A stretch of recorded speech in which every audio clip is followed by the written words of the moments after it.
Market की अगर हम बात करेंगे तो पेटीएम का जो शेयर है अभी के टाइम में काफ़ी चर्चे में बना हुआ है। न्यूज़ को लेकर कहो या फिर कहो यहाँ पे मार्केट में शेयर को लेकर। बिकॉज लगातार स्टॉक में हमें गिरावट यहाँ पे विटनेस करने को मिल रहा है। जैसे कि आप देखेंगे एक दिन में यहाँ पे 6% से भी ऊपर का गिरावट 9 फरवरी को देखने को मिला। पिछले 5 दिन में और भी काफ़ी हद तक कह सकते हो टूट चुका है स्टॉक। पिछले एक महीने में भी काफ़ी मतलब 35% से भी ऊपर 38.82% का गिरावट में स्टॉक नज़र आ रहा है पिछले एक महीने में अगर हम बात करेंगे। और केवल 2024 की अगर हम बात करेंगे तो 35% स्टॉक जो है टूट चुका है केवल 2024 में। फिलहाल दोस्तों अगर हम बात करेंगे और भी कुछ इन्फॉर्मेशंस के बारे में, जैसे कि दोस्तों अगर हम देखेंगे कि एक न्यूज़ निकल के आ रहा है जो कि उसके ऊपर हम बात करेंगे। और भी कुछ न्यूज़ हैं, सारी एक एक करके हम देखने वाले हैं और सारी चीज़ें एक एक करके हम देख लेते हैं। वीडियो को पूरा लास्ट तक आप देखते रहिए। सबसे पहला जो न्यूज़ निकल के आ रहा है दोस्तों, अगर हम बात करें देखेंगे न्यूज़ यहाँ पे क्या है। जापान सॉफ्ट बैंक स्टेक देखेंगे यहाँ पे takes 10% hit on fintech major Paytm as rout continues. आप देखेंगे यहाँ पे देखेंगे जापानीज फर्म ग्रेजुअली एग्जिस्टिंग। आप देखेंगे यहाँ पे एग्जिटिंग कह सकते हो it's investment since Paytm IPO. और फिलहाल दोस्तों अगर हम बात करेंगे तो Japan soft bank group has Corp has made a 10% of $100 million loss. आप देखेंगे यहाँ पे Japan soft bank group Corp has made 18% और यहाँ पे कह सकते हो कि $100 million का लॉस ऑन इट्स 1.4 बिलियन में से कह सकते हो इतना लॉस उनको देखने को मिला है। Investment in 197 communication Paytm so far this देखेंगे this come even an Indian company struggling and claim its shares after the action taken against the payment bank के वजह जो कि पता है आरबीआई की तरफ से जो भी यहाँ पे देखने को मिल रहा था। और Japanese firm had invested in 197 communication rate of 820 के प्राइस पे कह सकते हो उन्होंने इन्वेस्टमेंट किया।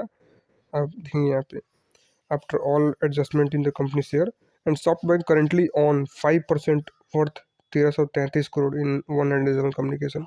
तो यहाँ पे इतना लॉस इनको यहाँ पे हुआ दोस्तों। अगर हम बात करेंगे 1.4 बिलियन में से कह सकते हो जो भी निकल के आ रहा है $100 million का लॉस यहाँ पे देखने को मिल रहा है। फिलहाल दोस्तों और भी कुछ इन्फॉर्मेशन के बारे में बात करेंगे। It held around 18.5% stake at the time of company initial public offer IPO in November 2021 that as launch. देखिए अगर हम बात करेंगे 2150 के प्राइस पे शेयर लॉन्च हुआ। Since then the price has gradually come down और एक लगातार स्टॉक में गिरावट देखने को मिला। Once the lock in on its share was lifted, SoftBank exited the company gradually after it was listed. Now hold देखेंगे यहाँ पे minority stake. In December and January, the Japanese firm had देखेंगे sold 2% stake in the company or bringing it down to just 5%. SoftBank sitting on 9 as 90 on its average investment of 100 as of now, said sources. Close the development जो भी देखने को मिल रहा है यहाँ पे। तो ये कुछ कह सकते हो कि न्यूज़ निकल के आ रहा है कि यहाँ पे जापानीज़ कंपनीज भी यहाँ पे कह सकते हो निकल रहे हैं। जहाँ तक देखा जाए यहाँ पे वहीं पे देखेंगे मतलब अब थोड़ा डिटेल में भी आप पढ़ सकते हो। जो जापानीज़ मतलब कह सकते हो जापान के सॉफ्टवेयर ग्रुप है कॉर्प अगर हम बात करें इसको पेटीएम में इसका कह सकते हो कि $1.4 बिलियन के निवेश पर अब तक 10% का यहाँ पे लॉस इनको हो चुका है। $100 मिलियन का नुकसान हुआ है। आप देखेंगे यहाँ पे $100 मिलियन का नुकसान हुआ है। यहाँ देखेंगे यहाँ पे यहाँ तब तक हुआ जब तक भारतीय company reserve bank of India द्वारा अपने भुगतान बैंक के खिलाफ कई मतलब की गई यहाँ पे कार्रवाई के बाद अपने शेयरों को मतलब शांत करने के लिए संघर्ष कर रही है। और सॉफ्ट बैंक के पास वर्तमान में 197 के 1333 करोड़ रुपए की लगभग 5% ही हिस्सेदारी है। आप देखेंगे यहाँ पे तो उतना ज़्यादा हिस्सेदारी में इतना ही बचा हुआ है दोस्तों अगर हम बात करें अभी के टाइम में और जो भी हमें देखने को मिल रहा है यहाँ पे। तो कहीं ना कहीं दोस्तों अगर हम बात करेंगे तो ये सारी चीज़ें एक एक करके हमें देखने को मिल रहा है। नवंबर 2021 में कंपनी के आरंभिक सार्वजनिक प्रस्ताव आप देखेंगे आईपीओ के समय इसकी लगभग 18.5% की हिस्सेदारी थी। और जिससे अगर हम बात करें यहाँ पे तो 18.5% की हिस्सेदारी में कह सकते हो अभी के टाइम में कितना बचा हुआ है जो कि मैंने आपको ऑलरेडी दिखा ही दिया। अभी के टाइम में सॉफ्ट बैंक के पास वर्तमान में अगर हम बात करें जो भी यहाँ पे 5% हिस्सेदारी यहाँ भी बचा हुआ है। और आप साफ साफ देखेंगे मेंशन यहाँ पे किया हुआ है नवंबर 2021 में कंपनी के देखेंगे यहाँ पे आरंभिक सार्वजनिक प्रस्ताव आईपीओ के समय उसकी लगभग 18.5% की हिस्सेदारी थी जिससे 2150 रुपये लॉन्च किया था। और तब से शेयर धीरे धीरे मतलब कह सकते हो कम हो रहा है।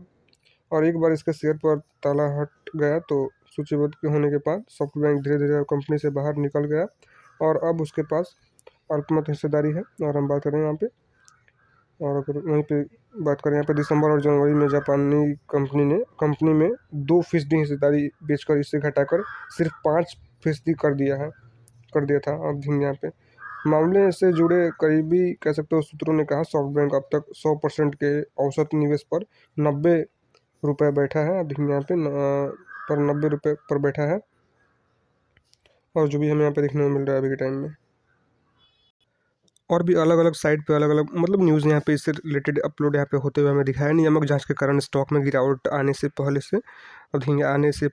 सॉफ्टबैंक ने पेटीएम में बहुत हिस्सेदारी बेच दी।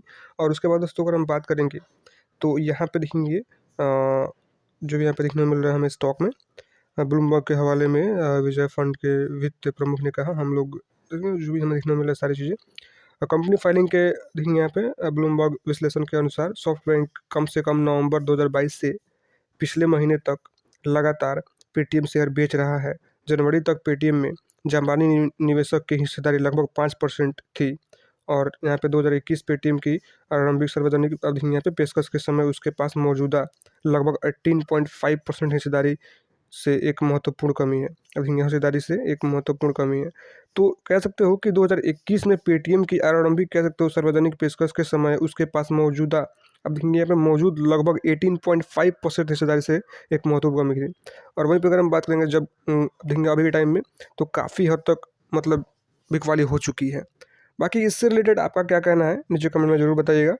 फिलहाल दोस्तों अगर हम बात करेंगे अभी के टाइम में कुछ इन्फॉर्मेशंस के बारे में, पिछले ट्रेडिंग सेशन में अगर एक चीज़ आप देखेंगे पेटीएम में कितना परसेंटेज का कह सकते हो बाइंग चला, या फिर जो भी अगर हम बात करें उसके बारे में थोड़ा सा अगर हम बात करेंगे यहाँ पे तो आप देखेंगे यहाँ पे 197 कम्युनिकेशन में ऑलरेडी 9 फरवरी को आप देखेंगे 2024 क्वांटिटी कितना हुआ 1.5 करोड़ की क्वांटिटी के आसपास ट्रेडिंग हुआ। 1,49,00,000 1,49,18,098 क्वांटिटी ट्रेड हुआ, जिसमें से डिलीवरेबल क्वांटिटी कितना है 69,66,048 क्वांटिटी 46.70% का डिलीवरेबल क्वांटिटी ट्रेड होते हुए हमें दिखा 9 फरवरी को। और एक और न्यूज़ निकल के आया था जहाँ पे मोर्गन स्टेनले ने बाई किया था आई थिंक 50 लाख शेयर, अगर मैं सही हूँ तो यहाँ पे 244 करोड़ का शेयर जो है बाई किया हुआ था पेटीएम में। तो कहीं ना कहीं एक नेगेटिव न्यूज़ में एक पॉजिटिव न्यूज़ भी ये निकल के आया था। और वहीं पे अगर हम बात करेंगे जहाँ पे कंपनी को अगर मान लो कि यहाँ पे 10,000 20,000 30,000 40,000 50,000 करोड़ का लॉस हो रहा हो, वहाँ पे 240 करोड़ 244 करोड़ का इन्वेस्टमेंट कोई बड़ा इन्वेस्टमेंट नहीं है अगर देखा जाए तो। यहाँ पे उससे उतना कोई फ़र्क हमें पड़ते हुए नहीं दिखा, बिकॉज जहाँ पे आपको 50,000 का लॉस हो रहा हो वहाँ पे 244 करोड़ आपको कोई दे दे तो वो कोई उतना बड़ा आपके लिए राहत नहीं है जहाँ पे अगर देखा जाए तो। यहाँ पे तो कहीं ना कहीं ये सब बातों आपको समझिए, और अगर एलिगेशन नहीं हटा या कुछ कह सकते हो न्यूज़ ऐसे ही आते रहा तो और भी गिरावट हमें देखने को मिलेगा आने वाले टाइम में। बाकी आपका ओपिनियन क्या है स्टॉक के ऊपर नीचे कमेंट में जरूर बताइएगा। फिलहाल आज के लिए कुछ नहीं, वीडियो में कोई बाई सेल या फिर होल्ड की सलाह नहीं है, वीडियो केवल एजुकेशन पर्पज़ के लिए है। मिलते हैं किस दूसरे वीडियो में, तब तक के लिए bye bye. This video is only for education purpose.